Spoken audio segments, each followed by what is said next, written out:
بسم اللہ الرحمن الرحیم. In the name of Allah, the Beneficent, the Merciful. انما المؤمنون اخوة فاصلحوا بين اخويكم. وعن ابي هريرة رضي الله تعالى عنه قال قال رسول الله صلى الله عليه وسلم المؤمن مرآة المؤمن والمؤمن اخو المؤمن يكف عنه ضيعته ويحوطه من ورائه. صدق اللہ العظیم وصدق رسولہ النبی الکریم ونحن على ذلك من الشاہدین والشاکرین.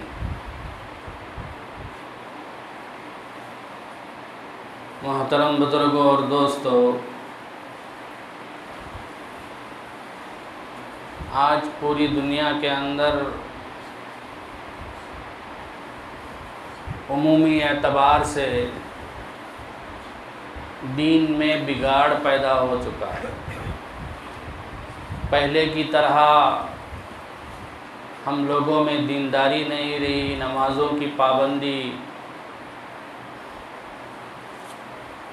اور دین کے اوپر چلنے کا ایک شوق، ایک جذبہ پہلے جیسا نہیں رہا. معاشرے کے اندر دیکھتے ہیں تو عمومی بگاڑ موجود ہے. جو بھی اللہ والے ہیں، علماء کرام ہیں، مصلحین امت ہیں، ان کو فکر ہے کہ کسی طرح یہ عمومی بگاڑ ختم ہو جائے، لوگوں میں پہلے کی طرح دینداری لوٹ آئے، اور اس کے لیے طرح طرح کی کوششیں، اصلاح کی کوششیں کی جا رہی ہیں. مختلف جماعتیں، مختلف تنظیمیں، مختلف تحریکیں، جس طرح سے بھی ہو سکے اصلاح کی کوششیں ہو رہی ہیں، لیکن اس کوشش کا کوئی خاطر خواہ فائدہ نہیں ہو رہا ہے. اس کی دو وجہیں ہیں. ایک وجہ یہ ہے کہ آج ہم لوگوں کے اندر خدا کا خوف نہیں رہا، خدا کا ڈر نہیں رہا، جس کی وجہ سے ہمارے دلوں میں اللہ کی عظمت نہیں، اور کوئی بھی گناہ کرنے کے وقت بالکل یہ استحضار نہیں کہ ایک نہ ایک دن مجھے اللہ کے سامنے جانا ہے، اللہ کے سامنے جواب دینا ہے. اور دوسری اہم وجہ آخرت کی فکر، آخرت کی سوچ یہ بھی نہیں ہے. لوگوں کے عمل سے ایسا معلوم ہوتا ہے کہ گویا ان کو دنیا ہی میں ہمیشہ رہنا ہے، آخرت میں اللہ کے سامنے حاضر ہونا ہے، اللہ کے سامنے ہمارے اپنے کیے کے جواب دینا ہے، ایک ایک عمل کا جواب دینا ہے. اس کا بالکل تصور ہی نہیں ہے. تو ان دو وجوہات کی وجہ سے اصلاح کی تمام کوششیں ناکام ہو رہی ہیں. اور ایک اہم وجہ یہ بھی ہے کہ زبائن نبوت سے جتنے ہم دور ہوتے جا رہے ہیں، اتنا ہمارے دین کے اندر بھی، ہمارے ایمان کے اندر بھی کمی ہوتی جا رہی ہے. اور دھیرے دھیرے ہم قیامت کے بھی قریب ہوتے جا رہے ہیں. قیامت کا زمانہ بھی قریب ہے. ادھر سے زمانہ نبوت دور ہوتا جا رہا ہے، ادھر سے قیامت کا زمانہ قریب آتا جا رہا ہے. اور سب سے اہم وجہ اللہ کے نبی صلی اللہ علیہ وسلم نے اصلاح کرنے کے لیے جو طریقہ، جو سلیقہ، جو انداز ہمیں بتلایا ہے، ہم نے اس کو بلا دیا ہے. ہم اس کا کوئی خیال نہیں کرتے، ہم اس کی طرف توجہ نہیں دیتے، اس کا لحاظ نہیں کرتے. اس کی وجہ سے بھی ہم دوسروں کو جو دین پر نہیں ہے، نماز پر نہیں ہے، صحیح راستے پر نہیں ہے، اس کو ہم سیدھے راستے پر لانا چاہتے ہیں، تو ہم سے نہیں ہو رہا ہے. اہم وجہ یہ ہے کہ نبی صلی اللہ علیہ وسلم کا جو طریقہ تھا اصلاح کا، نبی صلی اللہ علیہ وسلم کا جو انداز تھا، ہم نے اسے بلا دیا، اسے چھوڑ دیا. میں نے ایک چھوٹی سی حدیث آپ کے سامنے پڑھی. اللہ کے نبی صلی اللہ علیہ وسلم نے ایک مثال کے ذریعے سے اصلاح کرنے کا ایک طریقہ بتایا ہے. حضرت ابو ہریرہ رضی اللہ عنہ فرماتے ہیں اللہ کے نبی صلی اللہ علیہ وسلم نے فرمایا المؤمن مرآۃ المؤمن، ایک مومن دوسرے مومن کے لیے آئینہ ہے، والمؤمن اخو المؤمن، اور ایک مومن دوسرے مومن کا بھائی ہے، یکف عنہ ضیاعتہ، ایک مومن دوسرے مومن سے اس کے نقصان کو، اس کے خسارے کو ہٹاتا ہے، دور کرتا ہے، وَيَحُوطُهُ مِنْ وَرَائِهِ، اور ایک مومن دوسرے مومن کی پیچھے سے حفاظت کرتا ہے۔ تو اللہ کے نبی صلی اللہ علیہ وسلم نے اس حدیث کے اندر ایک مثال کے ذریعے ہمیں سمجھایا ہے کہ ہم اگر دوسرے کو سیدھے راستے پر لانا چاہتے ہیں، دین پر لانا چاہتے ہیں، نماز کی پابندی پر لانا چاہتے ہیں، تو سب سے پہلے ہمیں آئینے کی طرح ہونا چاہیے۔ آئینہ جو گھر میں رہتا ہے وہ بالکل صاف و شفاف ہوتا ہے، بے داغ ہوتا ہے، بے دھبا ہوتا ہے۔ اگر اس میں کوئی دھبا پڑ جائے، کوئی داغ پڑ جائے، تو اس کو پانی کے ذریعے، پاؤڈر کے ذریعے کسی نہ کسی طریقے سے اسے صاف کیا جاتا ہے، تبھی چل کر وہ آئینہ جو بھی اسے دیکھتا ہے اس کی اصلاح کرتا ہے۔ اگر آئینہ ہی دھبے والا ہو، آئینہ ہی جو ہے صاف و شفاف نہ ہو، تو وہ آئینہ جو بھی اس کے سامنے آئے گا اس کے عیب کو دور نہیں کر سکتا، اس کی اصلاح نہیں کر سکتا، کیونکہ اسی میں دھبا ہے۔ تو اسی طرح ہم اپنے کسی مسلمان بھائی کو غلط راستے پر دیکھ رہے ہیں، بے نمازی ہے اور غلط راستے پہ جا رہا ہے، گناہوں میں ملوث ہے، ہم اس کو بنانا چاہتے ہیں، ہم اس کی اصلاح کرنا چاہتے ہیں، تو سب سے پہلے ضروری ہے کہ ہم پہلے اپنے اندر جھانک کر دیکھیں۔ ہم دوسرے کو نماز کا پابند بنانا چاہتے ہیں تو پہلے ہمیں دیکھنا ہے کہ ہم نماز کے پابند ہے کہ نہیں۔ دوسرا بھائی ہمارا شراب میں ملوث ہے تو پہلے ہمیں دیکھنا ہے کہ ہم کتنے پابند ہیں دین کے۔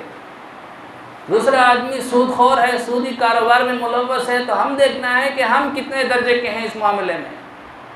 تو پہلے ہمیں اپنے آپ سے اس دھبے کو، اس میل کچیل کو دور کرنا ہے، تب جا کر ہمارے کہنے کا اثر ہوگا، تب جا کر ہمارے کہنے کا فائدہ ہوگا۔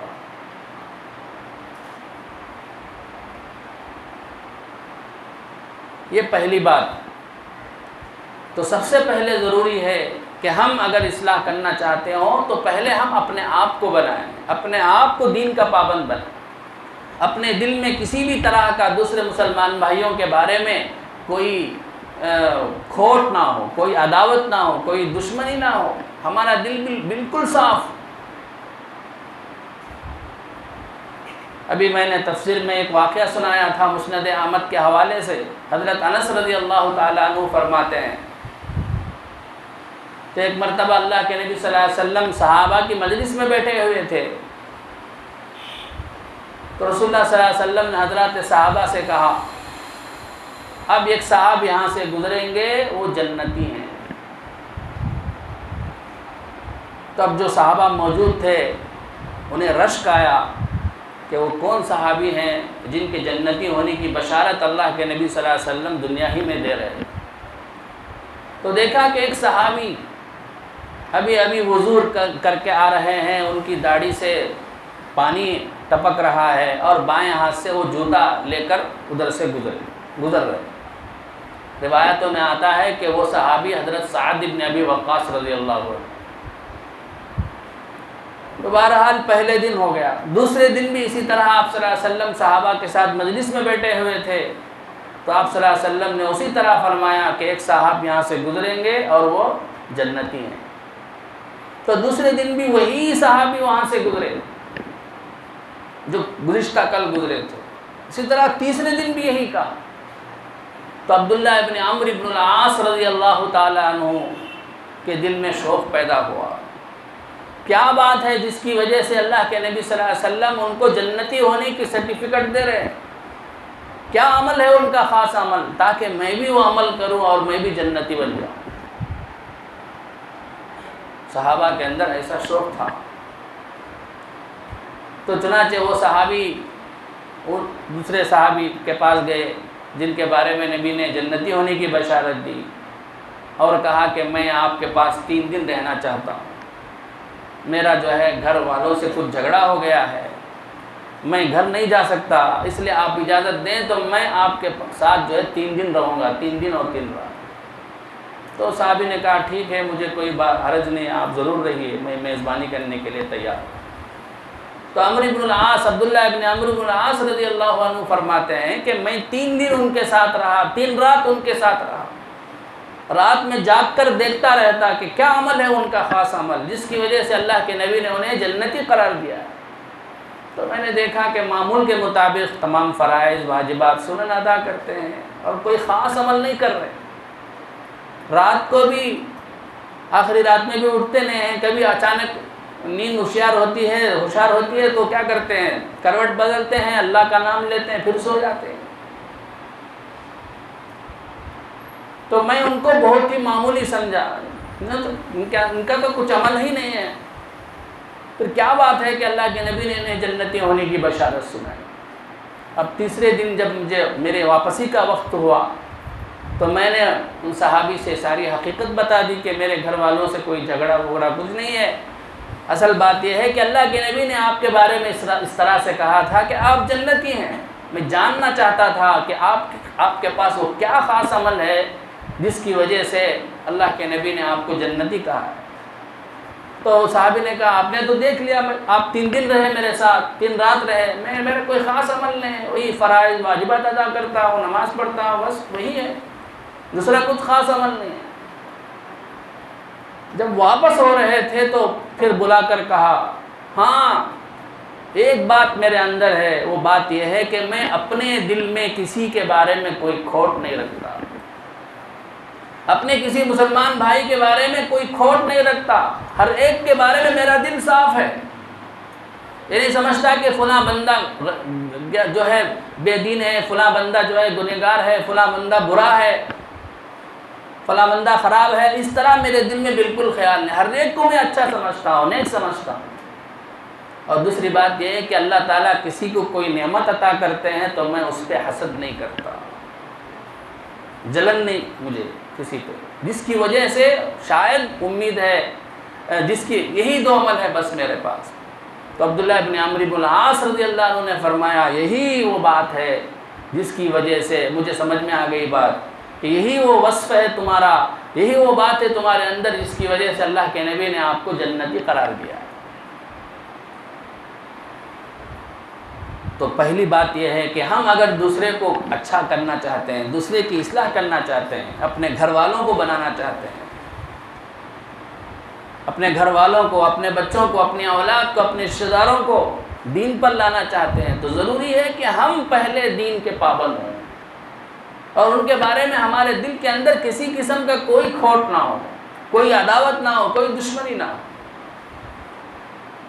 اور آئینہ جو ہے اس کی ایک دوسری خصوصیت ہے, وہ خصوصیت یہ ہے کہ جو بھی شخص آئینے کے سامنے کھڑا ہوتا ہے تو آئینہ بالکل کسی کمی زیادتی کے بغیر, کمی بیشی کے بغیر جو اس کے اندر خوبی ہے اسے بتاتا ہے, جو خامی ہے اسے بتاتا ہے, جو اچھائی ہے اسے ہی بتاتا ہے, اور جو برائی ہے, جو عیب ہے اسی کو بتاتا ہے. آئینہ اپنی طرف سے اگر وہ گناہ نہ کیا ہو, کوئی عیب اس کے اندر نہ ہو, وہ عیب نہیں بتاتا, اپنی طرف سے اضافہ کر کے. ایسے ہی آئینہ کو کوئی بندہ پسند ہے تو اس کی بس خوبیاں ہی بیان کرے, آئینہ ایسا بھی نہیں. آئینے کو کوئی بندہ ناپسند ہے تو وہ صرف اس کے عیوب ہی بیان کرے, ایسا بھی نہیں. بالکل جتنا عیب ہوتا ہے اتنا ہی بتاتا ہے, جتنی خوبی ہوتی ہے اتنی خوبی بیان کرتا ہے, اپنی طرف سے کوئی کمی زیادتی نہیں کرتا. لیکن انسان کیا کرتے ہیں, انسان ہمارا حال کیا ہے, اگر ہمیں کسی سے محبت ہے, کسی سے دوستی ہے تو ہمیں ان کا عیب, ان کی خرابی کچھ بھی نظر نہیں آتی, ہم اندھے ہو جاتے ہیں, ہمیں اپنوں کے برائیاں نظر نہیں آتی. جب ہم کسی سے محبت ہوتی ہے، اسی طرح کسی اور سے دشمنی ہوتی ہے تو اس کی چھوٹی چھوٹی چیزیں بھی ہمیں بہت بڑی گناہ کے برابر نظر آتی ہیں۔ تلاش میں رہتے ہیں اس کے اندر کیا عیب مل جائے کو ہم فوراً کیا ہے اسے ٹوکیں، اسے بدنام کریں، اسے رسوا کریں، اسے ذلیل کریں۔ تو لیکن آئینہ ایسا نہیں کرتا، کسی سے محبت ہے تو صرف اس کا خوبی بیان، اس کی اچھائیاں بیان کرے، کسی سے دشمنی ہو تو جو ہے اس کے صرف برائیاں بیان کرے۔ ایسا نہیں، جتنی خوبی ہوتی ہے اتنا ہی خوبی آئینہ بیان کرتا ہے، ظاہر کرتا ہے، دکھاتا ہے۔ جتنا عیب ہوتا ہے اتنا ہی دکھاتا ہے۔ اسی طرح سے آئینہ بے غرض ہوتا ہے، اس کی کوئی غرض ہوتی نہیں ہے، جتنا اس کے سامنے جو بھی اس کے سامنے آتا ہے اس کے سامنے دکھا دیتا ہے، کس کے اندر کیا عیب ہے، کس کے اندر کیا برائی۔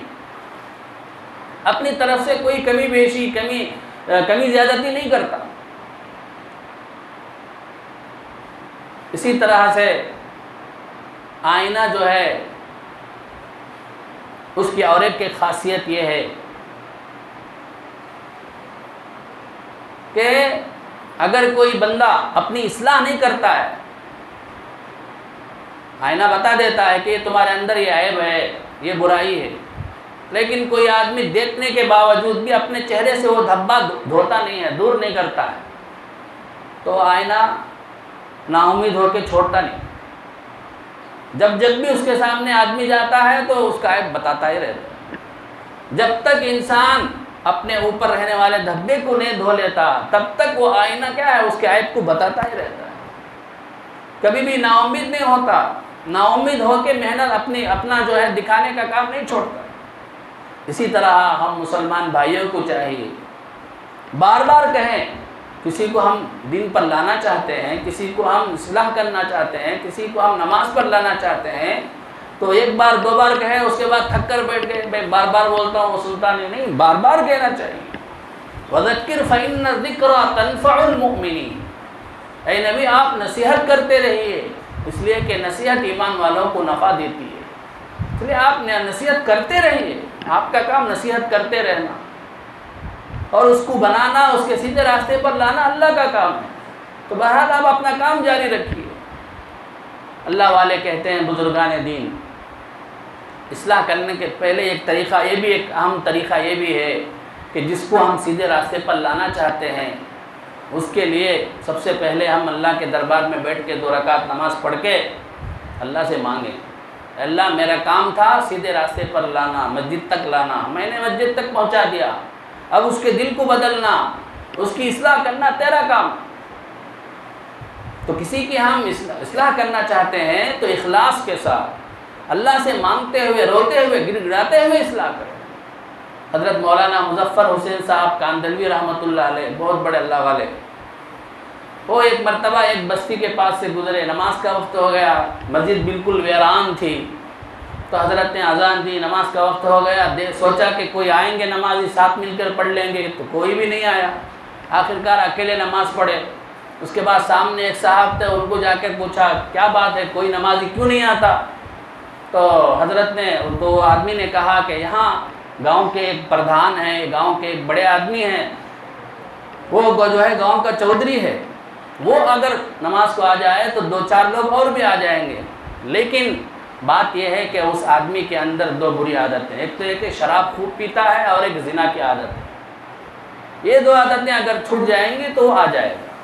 تو حضرت فوراً گئے، جا کے اس کو نصیحت کی کہ تم گاؤں کے بڑے آدمی ہو، تم اگر مسجد کو آ جائیں گے تو 2-4 لوگ اور بھی آ جائیں گے، اللہ کا گھر جو ہے آباد ہو جائے گا۔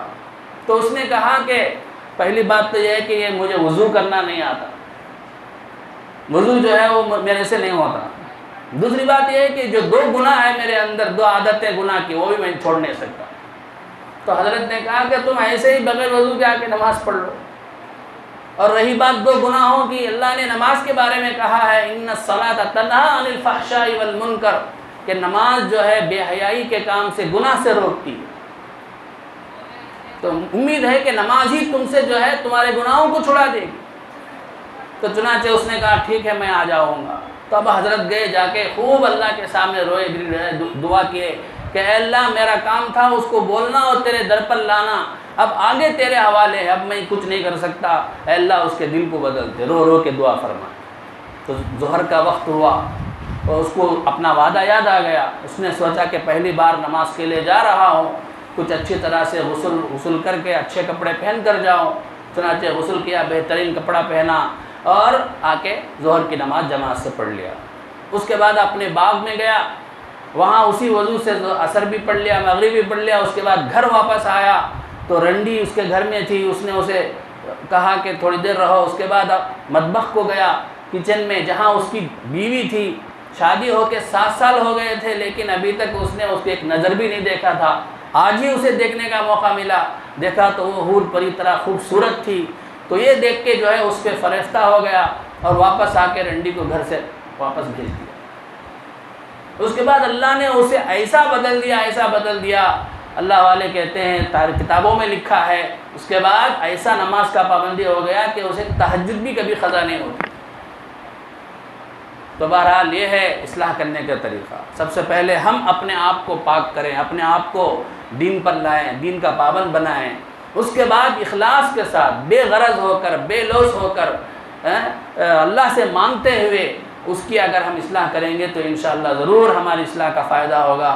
اللہ تعالیٰ مجھے بھی آپ کو بھی کہی ہوئی باتوں پر عمل کرنے کی توفیق عطا فرمائے۔ آمین۔ وآخر دعوانا الحمدللہ۔